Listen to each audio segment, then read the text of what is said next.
racetrack to get by Morgan Shepherd. Here comes Bobby Labonte bringing a group of cars to the inside. One thing about it, that wreck didn't scare them, did it? They're still going at it. 22 cars on the lead lap.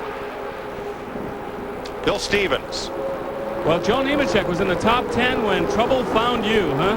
Oh, it's just an unfortunate day for the Bell South Chevy. We were running good, got up there in the front, run third for a while. We have an awesome race car, Tony Blumber, and all these guys did an excellent job. But I don't know what happened there. All I know, there was cars flying everywhere, and I drove at the wall, and I had to hit the last one. As soon as I hit them, there was no more smoke, and just unfortunate for us.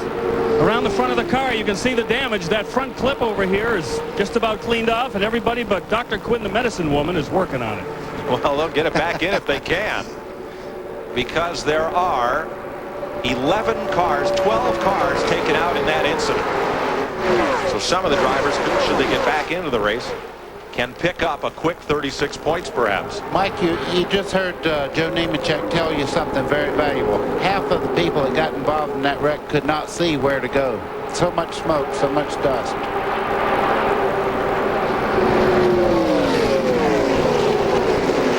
Is what's left of the Morgan McClure number 4 of Sterling Marlin. They've already pulled what's left of the front end sheet metal off it. They're just trying to get that car so they can load it on the truck. Wow. 4-car breakaway here. Morgan Shepherd leads that second pack in the Richard Jackson number 1. They had a 21-car crash here in 1973 and a 17-car pileup in 1979. Fellow to my right has first-hand knowledge of both. Ooh, the one you're talking about where 28 cars were wiped out. I knocked the motor out of my car, and as I was sliding to a stop, a guy was hollering on the radio, "Caution." I said, "I think I know that." The motor finished about 300 yards ahead of you.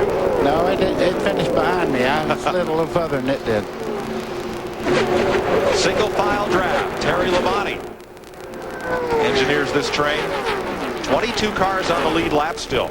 Now Jarrett and Trickle have returned to the race, as has Jeff Burton, Ted Musgrave, after being involved in that, and John Andretti. So that's half a dozen cars from the 19 that are still running. Ken Schrader running in second. Here's Dick Berggren.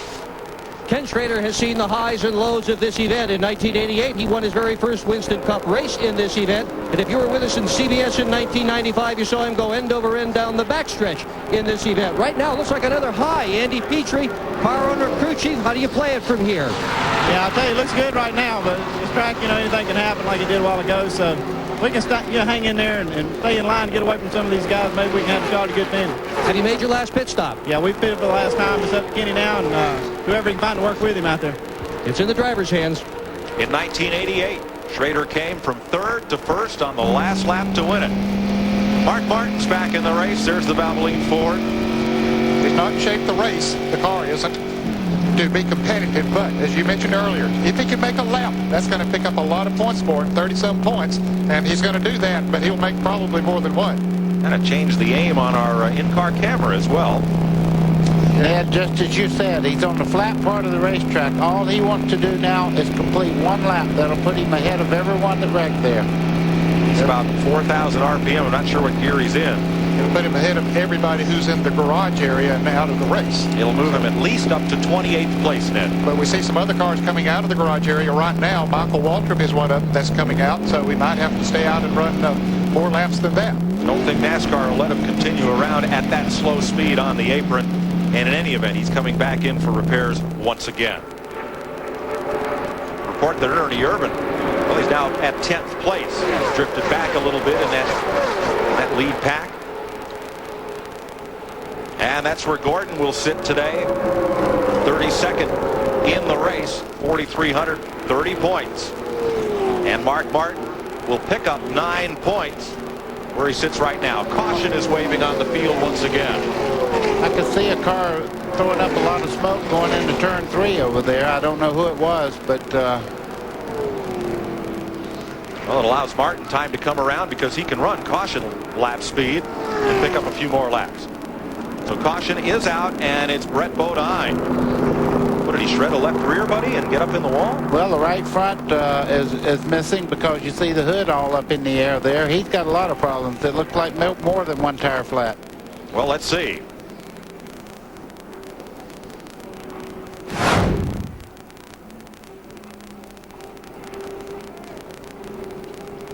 Okay, here, let's see if we can see what happened. Here he comes. It looks like maybe a tire went down because he just looked like he started to drive left a little bit, buddy, and the back end came around on him. Ned, you're exactly right. As he turned into the corner there, you could see parts of rubber flying in the air there. He had a flat going in the corner, but it was the left side. I stand corrected. It was not a right side tire. So Brett Bodine trying to get back into this race as Mark Martin crawls around. We'll be right back.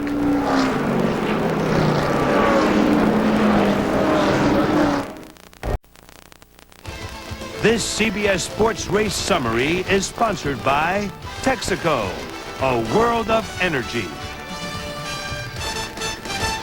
And the race summary after 155 laps, 33 remaining, 15 different leaders, 30 lead changes, speed way down to 154.7 miles an hour, and the cautions for a lengthy one just a few moments ago after that incredible wreck over in turn number 3 that tore up 11 top competitors in this field and sent them back to the garage area. Some still being administered to, trying to limp back out here and score some points in the final 4 races of 1997.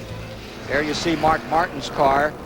Today's race to be followed by Rockingham, then Phoenix, and on to Atlanta in November. And take a look at that big wreck. Hear what the crowd would have heard and seen over on the backside.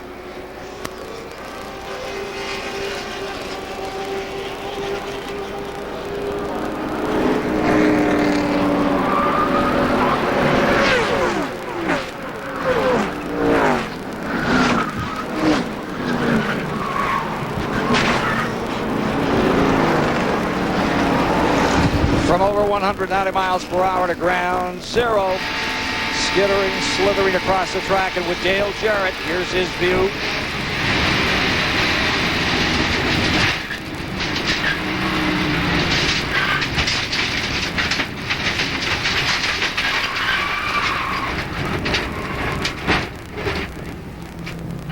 A solid hit on Dale Jarrett brought him to conclusion, but he's been able to pick it up again and come out here and try to score points, standing third in the standings, as some of the top runners, including Jeff Gordon, have been waylaid in this melee that has come here toward the end of this 28th annual Talladega DieHard 500. Let's get back to Mike.